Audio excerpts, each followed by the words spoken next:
O'Connor away from Eamon McGee.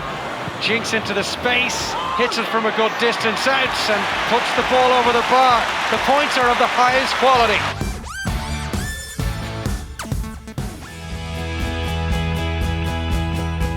It's been a good few years for Mayo football in general.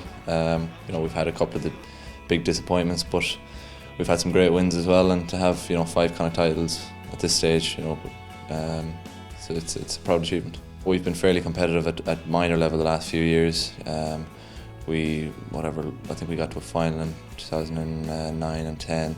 We won it in 2013. We had a few barren years at under 21, but we were always competitive, and I think some of those players have come through into a fairly professional setup the last few years, and that's probably been the basis for the success.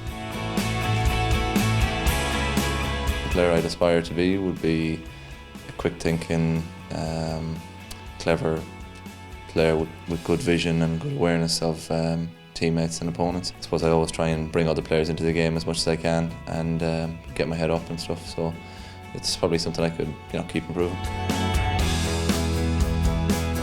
I've been out with my shoulder a couple of times and had a problem with my knee this year, so they've been kind of different challenges to overcome, but I've been kind of lucky in that we've had a great medical team there straight away to support me, and very little is left up to yourself. You're given your rehab, you do it, you're monitored nearly every day or sometimes twice a day, so I've been lucky in that regard. I wasn't really left on my own for any period, and I was integrated back into training well with the coaches, and bit by bit we increased what I was able to do. And I wouldn't be a great spectator now. I don't really like watching the games that much when I'm not playing. They're not that enjoyable when you can't influence it in any way, but those league games when I wasn't playing were tough to watch, but now I'm back, it's probably made me stronger.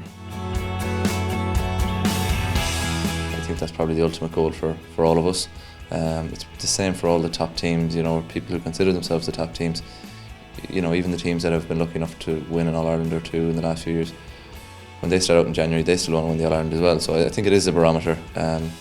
And it's something that it's in the back of your mind, but it's hard to know where you are in the bigger scheme of things. There's some games and you're not sure how you're prepared and you're not sure how the game is going to go, but we've been moving fairly well so far, and we'd hope that there's more in us. Probably Barry Moran, because he is the most annoying person on the team. At away league games, you want to stay well clear of him. Like most people who sit beside him just put headphones in even if they're not listening to anything, just so he doesn't engage in conversation. GAA. Be there all the way.